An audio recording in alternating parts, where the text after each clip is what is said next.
Okay, so we dedicated some time to your presentation, but as I said, I think it is useful, and indeed today my idea was to talk to you about two issues. The first is sea wave monitoring, and the second is saltwater intrusion. So, given that the first one is very descriptive, I will try to rush a little bit on sea wave monitoring.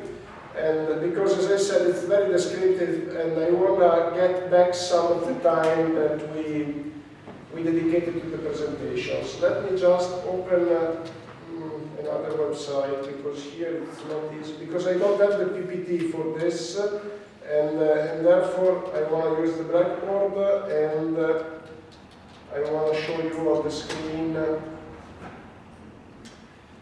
the web page. But I need to get it a bit larger. Just give me 1 second.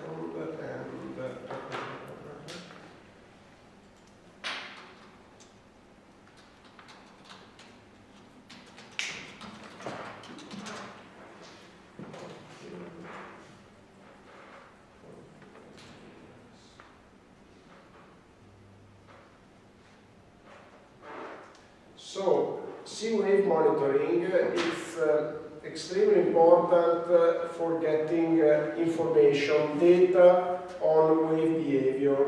As I said, I will rush a little bit, but rushing simply means that you have to anyway look carefully at the content of the web page. So the web page is very detailed. As I said, it's very descriptive, and there is nothing to learn by in terms of relationship analytical treatment here. It's just a description on how we monitor sea waves. And as I said, I will make a summary during my introduction.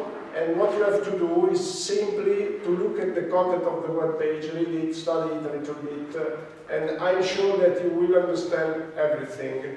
And I will try to make clear what I may ask you. So basically, we have, first of all, keep in mind the reason why monitoring sea wave is important. Of course, you give it for granted, like, of course, we need to monitor sea wave because we need to know wave height, wave direction, and the behavior of waves in general. But, on the other hand, please be aware that this is only a very recent need for humans. We didn't need to monitor sea waves up to recent times. And precisely we can locate the first human attempt to monitor sea waves during the Second World War. Because basically people working in the army, working in the army, they needed to study the behavior of waves in order to identify the best timing for attacking the enemies. They basically had to learn to go with the ships in order to attack the enemies, and they needed to know the behavior of waves, because of course if you have to drive a ship into a beach, and you know that there were several attacks during the Second World War that were carried out in this way, of course you need to know the behavior of waves. Later on, people understood that in order to promote commercial activity on the seas, on the sea and the ocean, and in order to profit at best from the opportunities that were given by the beaches, by tourism, they understood that they had to protect the beaches, the coasts, and for this reason they also understood that it was important to know everything about waves. But keep in mind that I already mentioned to you, coastal engineering is a young science. It's young because it's relatively young, the use that humans make of beaches. It is relatively young. As I said, tourism originated along the coasts, along the beaches in 1960, 1970, And before than that, there was no real need to protect beaches and the coastal environment in general. So, sea wave monitoring is young, and this means that you don't have many data. You don't have a lot of data. The observation period is short. And this is a problem. It's a problem for the engineer, because indeed, given that these are processes that are affected by randomness, we already discussed about this. Randomness means that you cannot fully describe with a deterministic model the process. You cannot derive behaviors of waves by using a deterministic model. Of course, you may set up a deterministic model, but the deterministic model cannot explain fully the process, because there is randomness. And the way to get an interpretation of randomness is through collecting data. So this is why we need data.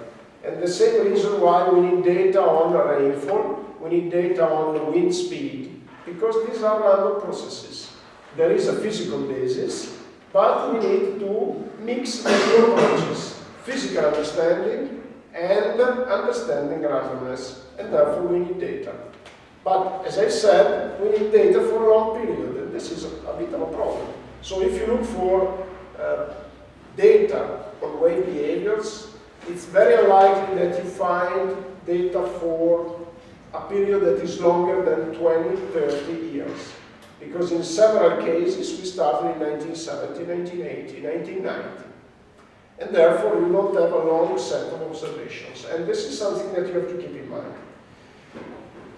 So this is something that you have to learn, because it is important. It is important that you have full perception of the information that is available for you to carry out your work. Okay, and now, three main groups of sea wave recorders, 3 or 4? 4.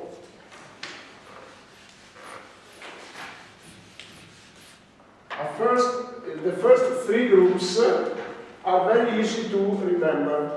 Below sea level.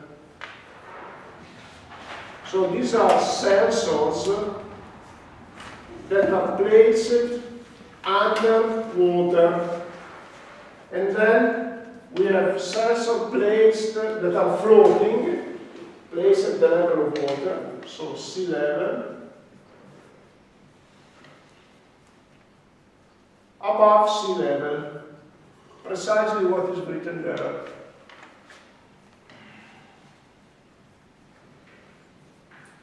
There is a 4th category that is dedicated to wave direction recorders, because this is a separate category, because one thing is to monitor wave height, another thing is to monitor wave direction. Of course, you perfectly understand that it's easier to monitor simply wave height. If you want to monitor the direction, you need a more refined look at what's going on. To monitor wave height is, we will see, it's much simpler. Okay, so recorders that are placed below sea level, basically they are pressure sensors.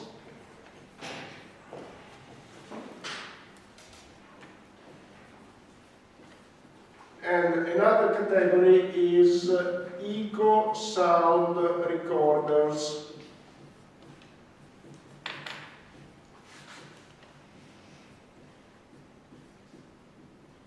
Okay, so pressure, sorry for the pronunciation, pressure sensors, quite easy. You have the sea floor and the water level.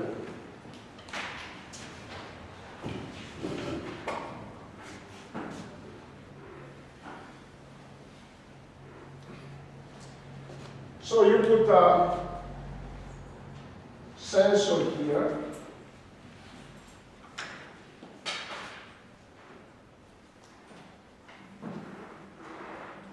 which measures the pressure. Pressure underwater. What is the value of pressure underwater? It is given by the formula, pressure is equal to specific weight of water times water depth. Okay? This is in hydrostatic conditions.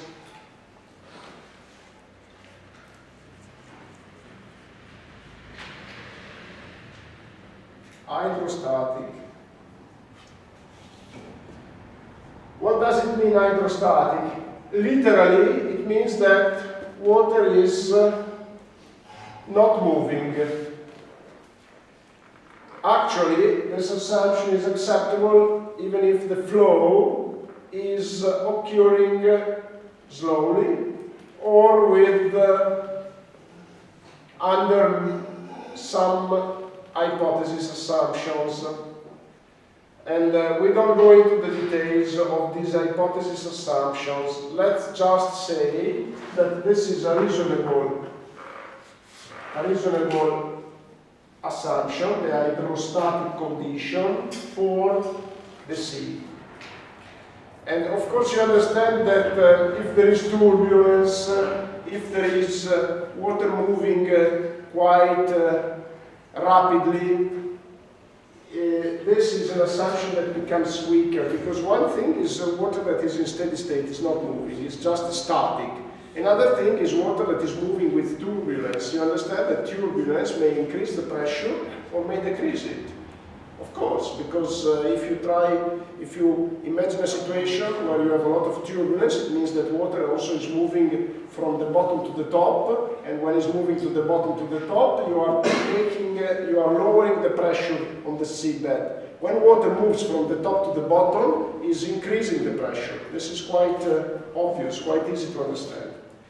But you know, if we refer to the to an offshore situation, to the open sea, there is not much turbulence. So you can assume that pressure is given by this product, where we know the specific weight of water. Keep in mind that salt water is heavier than fresh water. It's about 1024 kilograms per cubic meter. So this is about 1024 kilograms cubic meter. Of course it changes, it's not a constant, it depends on the level of salinity. Basically the 24 kilograms is the weight of the salt that is dissolved into the water. And therefore it may change, but this is a value, a conventional value that we usually adopt. And H is what we want to know. So it's clear that when you have wave passing over there, pressure increases. And what is the problem of this sensor? First of all, you know, these sensors are always underwater, which is a better situation than a situation in which they are alternatively wet and dry. Keep in mind that corrosion typically develops when you have wet and dry situations.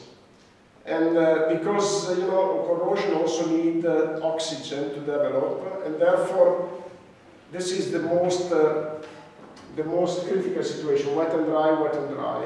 And in fact, if you look at structures that are affected by corrosion, you will see that corrosion is particularly developed where you have a situation of wet and dry. If you go underwater, you have less erosion in general.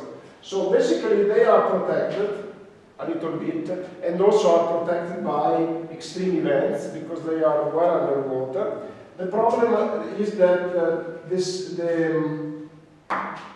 you may have an attenuation of the signal. If you put the sensor in a very deep situation, in the very deep water, then the signal, the pressure signal attenuates, there is attenuation. And this is easy to understand if you if you refer to a very simple situation. Let's suppose that you put the sensor under 200 meters of water. It's clear that it's difficult to measure a change in pressure due to a wave that is 2 meters passing above. There is attenuation of the signal, and this is a bit of a problem.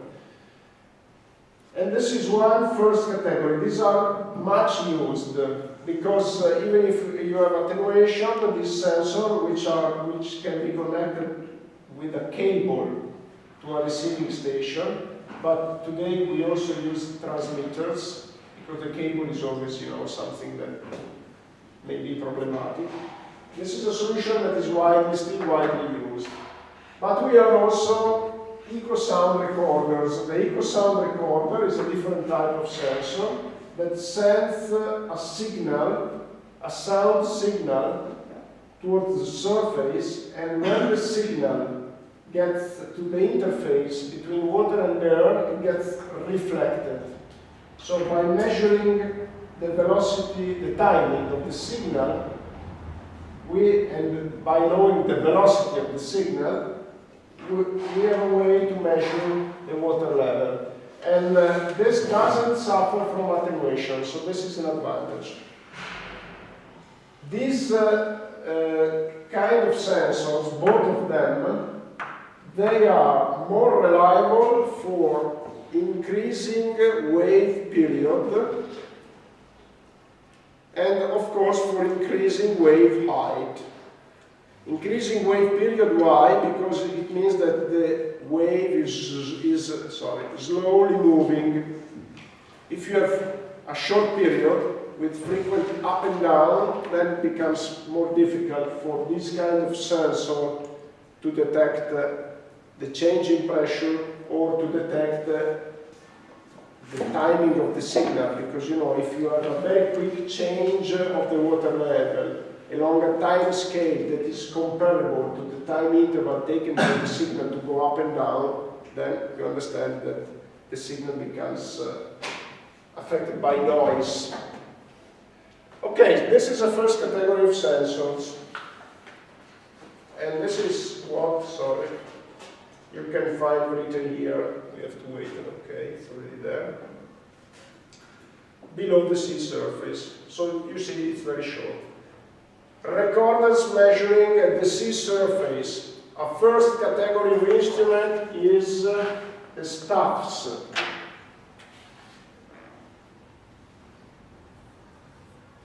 Staffs. What is a staff? The staff is this one. Look at the figure here. This is a staff. It's a vertical element which is built with a material that is possibly strong against erosion, and you have a graduate scale there. You have a scale, and you read on the scale the height of water. The reading may be manual, meaning that there is a person going there, but if the reading is manual, of course you don't have the opportunity to read at very short time scale, and therefore if the reading is manual, is more a measurement of tide level rather than a measurement of wave height. But in modern stuffs, they are equipped with a floating instrument that can be placed inside the staff, much better, or outside the staff. Inside is much better, even if it's placed inside, it may react with some delay to changes in water level, because you need water that goes up and on the staff from some holes that are placed in the body of the staff. If it is placed outside the staff, it's just a floating element that goes up and down with the waves and tracks along the staff the changes in water level. And these changes are recorded by a recorder, and then data are sent through GPS, for instance, through GSM, through internet, or through a phone line to a receiving station. And in this way, you can measure the wave height even for waves of short time period. Of course, sometimes if you have a situation where you have a lot of waves superimposing each other, it may become a little bit, the reading may become affected by noise, but still it's an instrument that is widely used, especially in harbors along the coast, of course, but sometimes they are also placed in open water. For instance, when you have infrastructures located offshore, they are very often equipped with staffs. Okay, I think here there is another page that you can open and look at staffs, and here there is another example. You see, this is an harbor, and here you have a staff. It's not very visible. Look at the mouse, it's here. And also, you see that here, you see another thing here. This is a sensor that is placed above the water level. We will talk about it in a few minutes.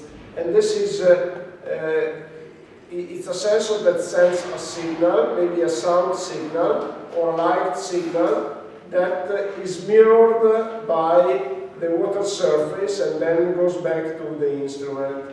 And these kind of instruments are again widely used, also for measuring the level in the rivers. And in this case as well, they work well with, they work better with long wave periods.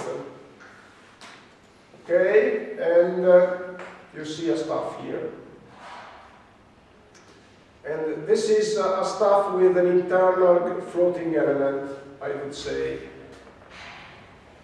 You see that it is protected by a hat in order to keep it clean. And here you see other examples. This is in French, I think, but the figures are nice. And here there is also an explanation on the need to correct the measurement when the staff is not vertical, but is placed at an angle, of course. Okay, good, but this is something that you can ignore. And then there are the buoys. I hope the pronunciation is correct, my pronunciation, but in any case, you understand what a buoy is by looking here. And again, this is a sensor that is widely used. They are placed in open sea and they are very effective. The problem of the buoys is disturbances, like in this figure. You see there is a disturbance here. Because of course, if you have an interference by animals or by humans, it's disturbed. And this is a sea lion. I think it's... And this is a situation that happens quite frequently. Sea lions look for a place where they get out of water, and this is an ideal situation for them.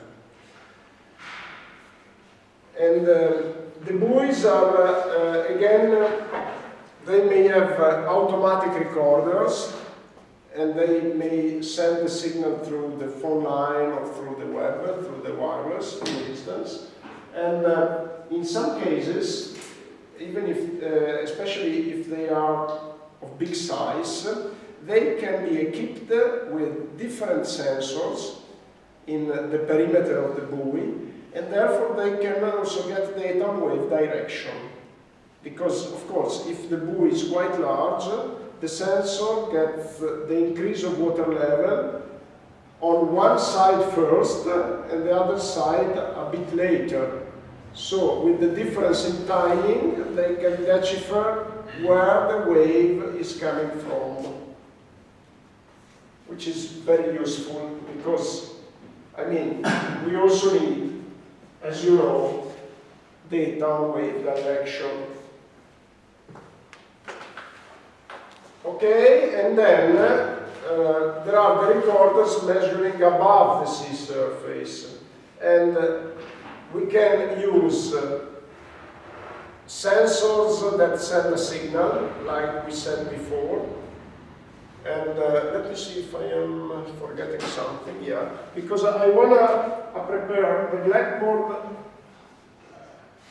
in a way that if you during the break, if you take a picture of the blackboard, you get an idea of what you need to remember. Okay, and the details are given in the web page. Okay, above sea level, and we can echo sound recorders. Echo sound or they can send not only a sound signal, but it's fine if you remember echo sound recorders. And then cameras. Cameras are another instrument that is widely used because if you take a camera that takes like 5 pictures per second and you orient the camera in a way that there is a staff in the picture, you can, through the staff, measure with high frequency the water level. And this is an opportunity. Indeed, there are several staffs that are equipped with cameras that are taking continuously pictures. And today we have also softwares that can provide an interpretation of the pictures that is automatic. So we have softwares that can take the pictures and deliver a time series. A time series is a sequence of observations in time, which is very good. And then let me mention the wave radars.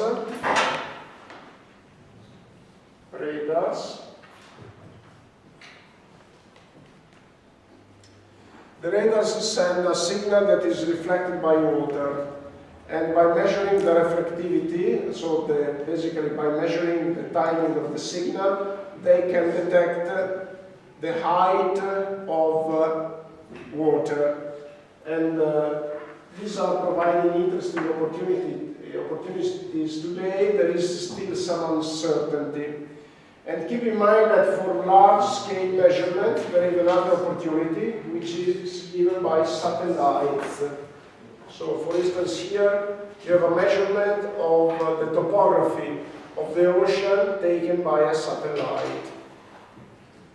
Of course, satellites cannot be used for measuring wave height because the satellites can give observation with a time step of not less than 6-20 minutes. And even if we cross the information from different satellites, you know, it's difficult to go at a time step that is finer than 5 minutes, which means that it's not very useful for waves. But for sea topography, which means a large time-scale picture of sea level, indeed satellites may be useful. And this is taken by the website of NASA. Okay, and there is one other thing that I want.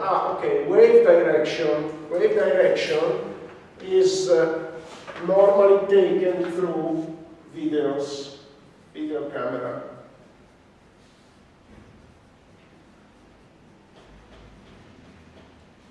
So we put the video camera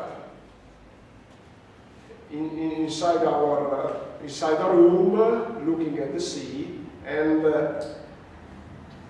through a manual analysis of the video, we can derive information on the dominant wave direction. Okay. So my suggestion now is to take a break. You can, if you want, just take a picture of this blackboard, and then I think we are done, and you get any additional information from the web page. It's a short web page, and basically what I can ask you is how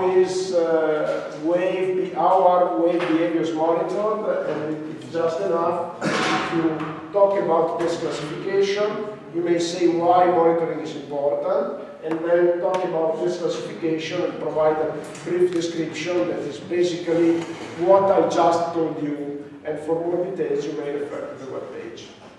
Okay, good. Take a break.